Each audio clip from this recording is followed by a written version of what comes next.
दोस्तों नमस्कार, मैं धनवंत सिंह राठौर, राष्ट्रीय अध्यक्ष अखिल भारतीय अपराध विरोधी मोर्चा। दोस्तों, श्रेया हत्याकांड पूरे बिहार ही नहीं पूरे देश में उसकी गूंज थी, क्योंकि 16 वर्षीय श्रेया की हत्या दुष्कर्म करके एक डैम में मिला था लाश। शुरुआत में जहां पुलिस प्रशासन, थाना अध्यक्ष और डीएसपी इस घटना को प्रेम प्रसंग बताकर आत्महत्या की घटना बताया था, पोस्टमार्टम रिपोर्ट में पानी में डूबने से बताया था। बाद में अखिल भारतीय अपराध विरोधी मोर्चा सहित विभिन्न संगठन, विभिन्न राजनीतिक दल के नेता का एक जब दबाव बना, या हम ये कहें कि मुख्यमंत्री नीतीश कुमार का भी एक दबाव, पुलिस प्रशासन को जहां जो श्रेया का अपराधी था, हत्यारा था, उसको जब पकड़ में नहीं आया तो 5 निर्दोष लोगों को बिना किसी साक्ष्य का, किसी को दुष्कर्मी बना के, किसी को अन्य बात के लिए आरोपी बना के आज 5 लोग जेल में हैं। आज हमारे साथ में श्रेया के बॉयफ्रेंड रोहित के पिता संजय सिंह हमारे बाएं में हैं और हमारे दाएं में उनके चाचा राम पुकार सिंह जी हैं। राम पुकार सिंह के जो फोन पर हमारी बातचीत हुई थी वो भी हमने आप सबों को शेयर किया था कि श्रेया रोहित दोनों जरूर बॉयफ्रेंड गर्लफ्रेंड थे। घटना से एक दिन पहले रात में दोनों में फोन पर चैट भी हुआ था, लेकिन 11 जून की घटना है कि वो अपने घर से कोचिंग के लिए निकली थी, जिसका 13 तारीख को लाश मिला था। 11 तारीख के सुबह में सिर्फ इसके फोन से श्रेया के फोन पर गुड मॉर्निंग का सिर्फ एक बातें आई। रोहित सुबह में ही अपने बाबा को लेकर अपने गांव चला गया था नवीनगर से, लेकिन जो प्रशासन की जो बातें आई है उसमें रोहित को भी आरोपी बनाया गया है। और आरोपी ही नहीं बनाया गया है, बल्कि ये बताया गया है कि रोहित गेस्ट हाउस में उसके साथ दुष्कर्म किया और उस गेस्ट हाउस के मालिक जो धर्मेंद्र हैं, जब उन्होंने देखा तो श्रेया ने अपनी सहेली श्रुति को फोन किया और श्रुति ने कहा कि तुम धर्मेंद्र चाचा से बच के वहां से भागो। ये बातें पुलिस प्रशासन के द्वारा डाला गया है, जबकि सच्चाई ये है कि रोहित का श्रेया से उस दिन भेंट ही नहीं हुआ है। श्रेया गेस्ट हाउस गई ही नहीं, लेकिन पुलिस प्रशासन ने एक फिल्म की तरह कहानी बनाकर एक अच्छे तरीके से परोस दिया, क्योंकि उसे मुख्यमंत्री नीतीश कुमार के सामने भी पीठ थपथपा रहा था औरंगाबाद एसपी डीएसपी को, वहीं नीतीश कुमार को भी पूरे देश में अपना पीठ थपथपा रहा था कि हम सुशासन बाबू हैं, अच्छे मुख्यमंत्री हैं, यदि कोई अपराधी है तो उसको हमने पकड़ लिया है। बल्कि दोस्त सच्चाई है कि पूरी घटना की हमने जो तहकीकात की है, ये 5 निर्दोष हैं, जिनको दुष्कर्मी बताया गया है वो भी दोषी नहीं है, जो भी आरोपी है वो गलत है, माने गलत आरोप लगाया गया है। हम इस विषय पर रोहित के पिता संजय सिंह से जानना चाहेंगे कि सच्चाई क्या है। सच्चाई हमारा यही है सर कि प्रशासन 10 तारीख से 11 तारीख का पूरा रोहित का मोबाइल का बायोडाटा से लेकर पूरा जो है पूरे देशवासी के सामने पेश कर दे कि रोहित कहाँ था, किस समय क्या कर रहा था। मान लीजिए कि सरिया से श्रुति से जब गेस्ट हाउस में 8 से 9 बजे, तो 8 से 9 बजे के बीच तो बाबा के लेके नवीनगर में था ही, वो जी दवा के लिए गया हुआ था जी। तो जब बाबा के साथ था 8 से 9 बजे, तो उसको जो है गेस्ट बबलू चंदा गेस्ट हाउस में जाने का टाइम कहाँ मिला। प्रशासन के कहना है कि वो साइकिल से गया है, लेकिन बाबा के लेके बाइक से गया है वहाँ जी।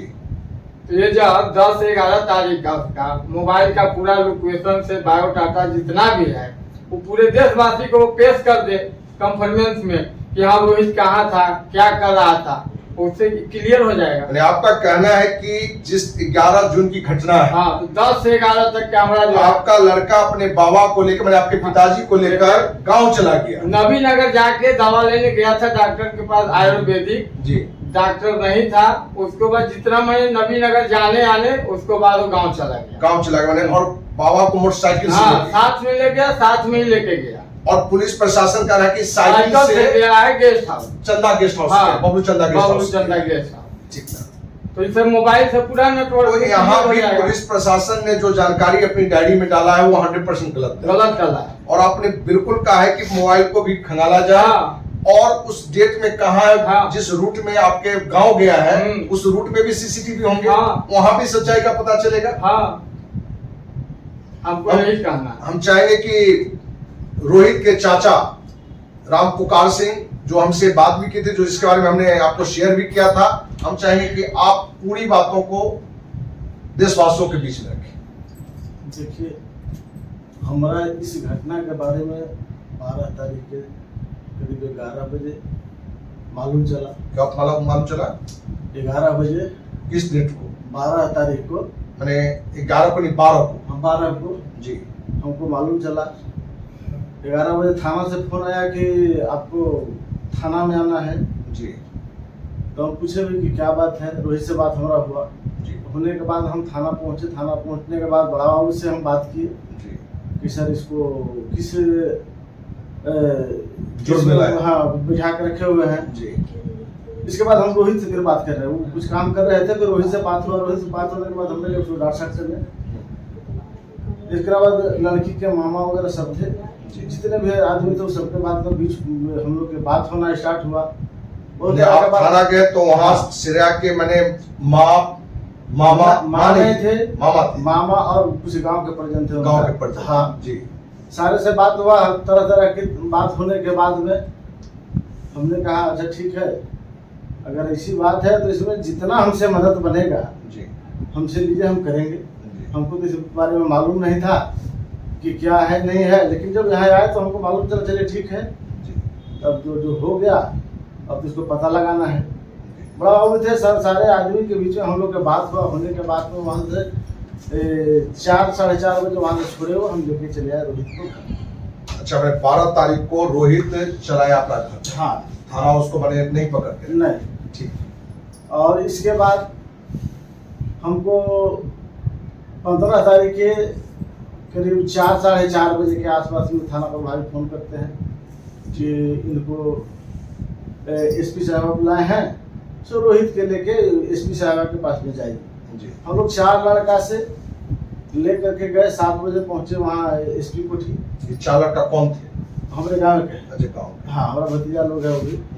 इसके बाद बड़ा बाबू से बात किए हम कि सर हम तो आ गए हैं, यहाँ कोई आया नहीं है। एसपी ऑफिस, एसपी हाँ। कोठी या ऑफिस हाँ, कार्यालय पर। वहाँ भी सीसीटीवी कैमरा लगा हुआ है। किस डेट की बात पहुंचे हैं वहाँ? एकदम 15 तारीख के 7 बजे। 15 तारीख के 7 बजे। ठीक हाँ। है। तो वो बताएं कि श्रुति और श्रुति के मम्मी का वहाँ बयान हो रहा है, सो लोग आएगा, हम नंबर दे दिए हैं, बात करेगा और उसको छोड़ दीजिए। हम ठीक है। 8:57 में उधर से आदमी आया, हम हैंड ओवर किए। वो बोले थे कि 2 घंटा के बाद पूछताछ करके छोड़ देंगे। हमने वहाँ 11 बज के कुछ मिनट फिर हम फोन किए बड़ा बाबू के कि सर अभी तक छोड़े नहीं। तो वो बोले कि अच्छा छोड़ देगा, जाइए ना थाने के पास रहिएगा, टाउन थाना ले गए हम। ठीक है। वहाँ 1 बजे तक रहे, फिर चले गए हम घर। तो मैंने एसपी ऑफिस से बच्चा को हाँ, टाउन थाना ले आए। हाँ, टाउन थाना ले गया। वहाँ गए, वो लोग क्या पूछताछ किया नहीं किया, फिर देखे कि अब छोड़ेगा नहीं। हम चले गए दोस्त के घर में। फिर सुबह हम टाउन थाना पहुँचे हैं, जहाँ वहाँ भी सीसीटीवी कैमरा लगा हुआ है। हम बच्चा से मुलाकात किए। मुलाकात करने फिर शाम के भी मुलाकात किए हैं और 17 तारीख के करीब उनको जेल भेज दिया। 17 जी। मैंने 15 के शाम में आप ले गए और 17 को उसको जेल भेज दिया। क्या बोल के जेल भेज दिया गया? हमसे कुछ नहीं बोला कि तो बोले कि ये तो निर्दोष बच्चा है, अगर निर्दोष नहीं रहता तो इसको देखिए हाजत से बाहर में रखे हुए हैं, दोषी रहता तो हाजत में रहता है। हम चलिए कोई बात नहीं है, अब तो भाई आप लोग जांच कर रहे हैं, जो जांच में निकलेगा ठीक है, कोई दिक्कत नहीं है उसमें। फिर जब तक नेता अभिनेता आते रहे, निष्पक्ष जांच की बात होते रहा, हम कुछ नहीं बोले। ठीक है, निष्पक्ष जांच होगा, क्लियर हो जाएगा। अगर दोषी है तो सजा मिलना चाहिए, नहीं दोषी है तो अपने ये होगा। लेकिन जब 24 तारीख के बाद इस मैटर पर एकदम पुलिस शांत हो। जी। इसके बाद हम डब्ल्यू सिंह के पास भी गए हैं, अच्छा, जो विधायक है ना, विधायक है वहाँ पे। जी। हम बोले कि ऐसा ऐसा बात है, पुलिस चुप्पी साथ लिया है, तो ऐसा कीजिए कि ऐसा ना हो कि यही लोग पर ये मामला को मर दे। उस बात को हमारे साथ रखे हैं कि ये घटना मेरे साथ घटा हुआ है, हमको भी इसी बात का डर है। और कह करके कहे कि हम जा रहे हैं पटना, आज इस बात को सदन में हम सीबीआई जांच के मांग के लिए हम मुद्दा उठाएंगे। वो भी चले गए, हम भी चले गए, मुद्दा उठाए नहीं, अभी तक कुछ नहीं हुआ। इसके बाद 16 या 26 या 27 तारीख की मालूम चला कि ऐसा ऐसा बात है, बाबू चंदा गेस्ट हाउस के वो लड़के धरा है। तब पर भी हम विश्वास नहीं किया, हो सकता है जांच में निकल होगा। उससे प्रथम दृष्टया हमको लगता है यदि आया है तो सही होगा। हम यही बात को रखें कि सही होगा, किया होगा तब तो ऐसा है। हाँ, रोहित ऐसे किया, उसे किया, ये सब बात को हम सुन रहे थे कि हम जब नकल हम उस केस को निकाले तो उसमें देख रहे हैं कि लिखा हुआ है कि रोहित श्रुति के मम्मी रमेश चौक पर न्यायालय की तरफ भाग के जा रहा था, उस समय प्रशासन दौड़ा के पकड़ा है। तो हमको शक लगा कि जब हमारी ही बात के झूठ बनाया जा रहा है तो बच्चा तो उनका कब्जा में है, कुछ भी बनवा सकते हैं, कुछ भी लिखवा सकते हैं। तब इस बात के लिए हम आपसे बात किए, जब आपका बात हुआ, हम बोले ऐसा ऐसा बात है, जब हमारे बात को झूठ बनाया जा रहा है तो बच्चा का क्या है। मैंने यहाँ भी देशवासियों को जानकारी ये मिलनी चाहिए कि आपको थानाध्यक्ष के कहने पर एसपी ऑफिस ले गए और बच्चा उसके बाद आपको दिया भी नहीं गया। लेकिन जो आप जिस डेट की बात कर रहे हैं कि डायरी में क्या डाला गया कि वो लड़का श्रुति की माँ कोर्ट की ओर जा रहा था, पुलिस दौड़ा के उसको पकड़ा। यहाँ भी आपकी बातों में पुलिस की बयान में अपने डिफरेंस है, बहुत डिफरेंस जो चीज को हमने छोड़ा। अब आज भी हम इस बात को कहते हैं कि सीबीआई जांच कराया जाए।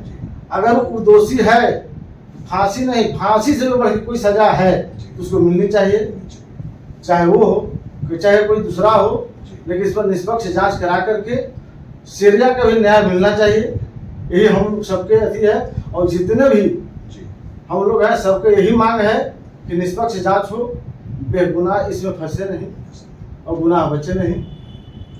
देशवासियों से कहना चाहेंगे कि जिन 5 को आरोपित बनाया गया है उनके परिजन की भी मांग है कि बेटी श्रेया को न्याय मिलनी चाहिए। बेटी श्रेया के साथ जो भी दुष्कर्मी है, जो भी हत्यारा है, उसको फांसी नहीं, फांसी से कोई बड़ा सजा हो वो सजा दिया जाए। लेकिन हम सबों को निर्दोष रहते हुए सिर्फ पुलिस अपनी जवाबदेही से बचने के लिए राजनीतिक दबाव के कारण सिर्फ हम लोग को फंसाया है। और इसके सबूत इन सभी के पास भी है और पुलिस प्रशासन के पास कोई भी सही साक्ष्य नहीं है। सिर्फ मनमानी तरीके से इन 5 निर्दोष को बचाया गया है। दोस्त, अखिल भारतीय अपराध विरोधी मोर्चा ने पूरी घटना की खुद भी तहकीकात किया है और ये पाया है कि ये 5 आरोपी निर्दोष हैं। इसलिए इस पूरी घटना का दूध पानी का पानी तब निकलेगा जब इस घटना की सीबीआई जांच होगी। इसलिए अखिल भारतीय अपराध विरोधी मोर्चा आज देश के माननीय राष्ट्रपति, माननीय प्रधानमंत्री, माननीय गृह मंत्री, बिहार के माननीय राज्यपाल और मुख्यमंत्री को पत्र लिखकर इस पूरी घटना की सीबीआई जांच की मांग करेगी कि श्रेया का जो भी दोषी है उसको सजा मिले और पुलिस प्रशासन ने निर्दोष परिवार को, निर्दोष पर दुष्कर्म और हत्या का जो आरोप लगा है, इसलिए सारे पुलिस प्रशासन को, एसपी हो कि डीएसपी हो कि थानाध्यक्ष हो, सारे को बर्खास्त करनी चाहिए। क्योंकि निर्दोष रहते हुए किसी को दुष्कर्मी बता देना, अपराधी बता देना कहां से न्याय संगत है। क्योंकि जिसको दुष्कर्मी बताया गया है उनकी भी 3 बेटी है, 14 साल की, 12 साल, 10 साल की। क्या यही प्रशासन का न्याय है? आप सबों से आग्रह है कि हमारी बातों को, इनके परिजन की बातों को देशवासियों में ज्यादा लोगों तक पहुंचाए कि जल्द से जल्द इनको न्याय मिल सके। उम्मीद है कि सीबीआई जांच से जरूर दूध का दूध, पानी का पानी निकलेगा। इसी उम्मीद के साथ जय हिंद, जय भारत।